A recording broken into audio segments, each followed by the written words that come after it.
vereadores aprovaram em primeira discussão o substitutivo ao projeto de lei de autoria do presidente do Legislativo, Fernando Duzio, que trata sobre a instalação de lojas francas em Foz. O substitutivo recebeu o parecer favorável das comissões permanentes e foi encaminhado ao plenário para ser debatido entre os vereadores. Porque nós estamos debatendo talvez um dos futuros econômicos da cidade de Foz do Iguaçu. Qual é o futuro que a cidade terá daqui para frente? A regulamentação dos free shops, a implantação das lojas francas, ela cria uma nova etapa econômica da cidade ou não? Eu tenho minhas dúvidas a respeito de todo o processo, de como ele vai ocorrer. Até porque a Receita Federal até hoje não deixou claro qual é o modelo, qual é o melhor modelo implementado. Mas a cidade optou, e aí eu digo que a cidade optou, os meios empresariais da cidade optaram, por apressar a regulamentação, criar as condições legais, e esse é o benefício dessa lei, criar as condições legais para o dia que a Receita Federal regulamentar definitivamente esse processo de implantação das lojas francas, o município esteja preparado para recebê-las. Se o projeto vai criar, se a implantação da loja franca vai criar impacto no comércio com o Paraguai, se vai ou não, nós não sabemos, nós só saberemos disso no decorrer do tempo e no futuro, e o futuro vai dizer qual é o tipo de encaminhamento mais adequado a ser feito.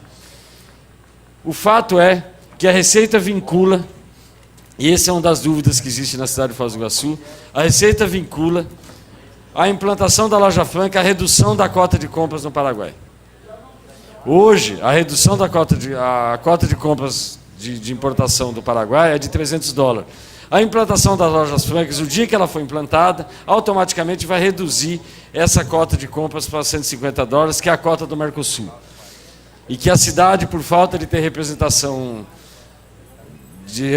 federal, participa muito pouco desse debate.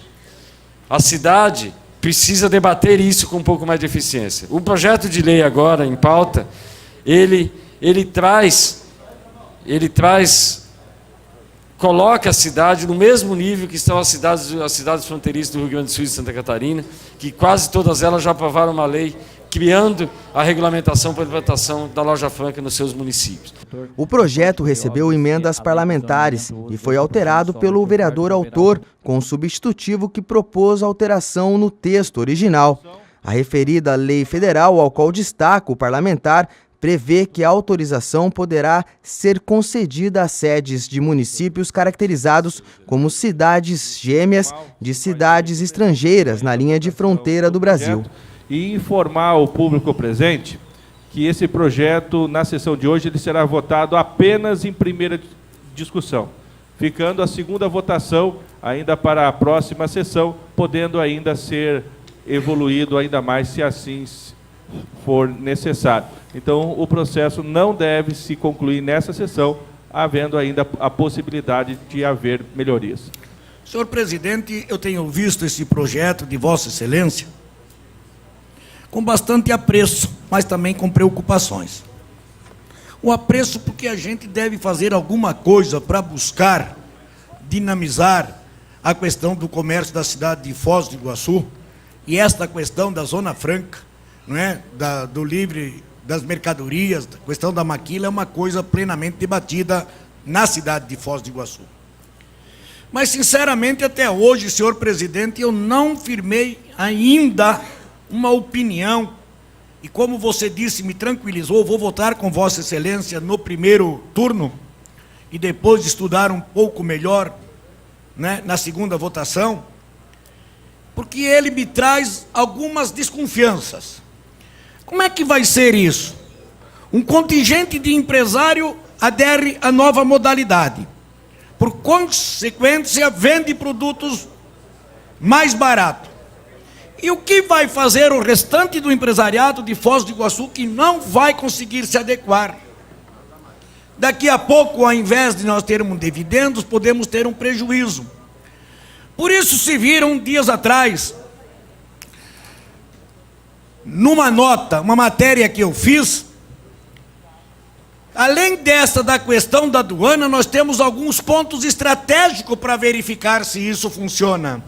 Entre eles, nós temos a questão do aeroporto da cidade de Foz do Iguaçu, que poderia ser utilizado como algo para fazer esse tipo de transações comerciais.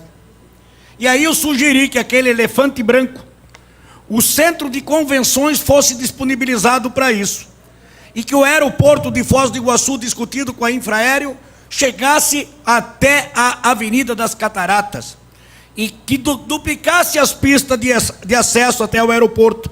E que os dois lados fosse disponibilizado para as pessoas apresentarem loja para vender o turismo e que o centro de convenções servisse para isso como área de experimento. Outra questão é o Porto Seco.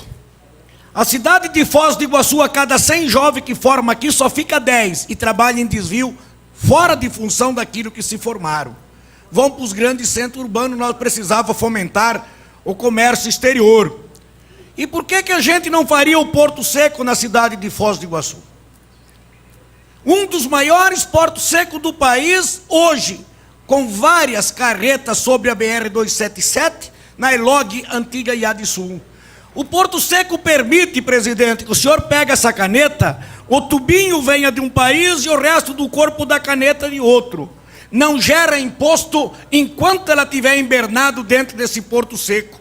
A partir do momento que juntar as peças, uma a outra, ela se tornar produto acabado, ela vai gerar imposto a partir do momento que sai, né, do Porto Seco. Portanto, nós não podemos abrir a cidade desta forma, a não ser que me convença através de um estudo ao bel prazer. Porque nós podemos, ao invés de trazer um benefício, estar criando um problema com o comércio já existente. E a cidade de Foz do Iguaçu não se dá o luxo, sobre hipótese alguma, de ir por algumas aventuras.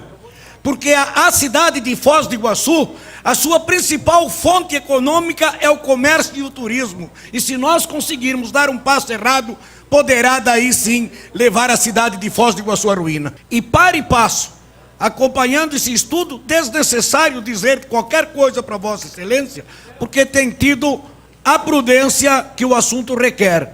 Acompanho o voto, junto com Vossa Excelência, no projeto. Nobre vereador Dilto, exatamente essa é a nossa preocupação, aonde essa presidência fez a leitura da grande crise que passa o nosso país na ordem financeira. Nós sabemos que não vivemos o nosso melhor momento, aonde que esse legislativo está se desdobrando em criar formas de potencializar e fomentar a nossa economia, para que realmente a gente possa superar essa crise e os bons tempos possam retornar. O intuito dessa iniciativa sempre será o fortalecimento e com certeza o desenvolvimento do nosso município.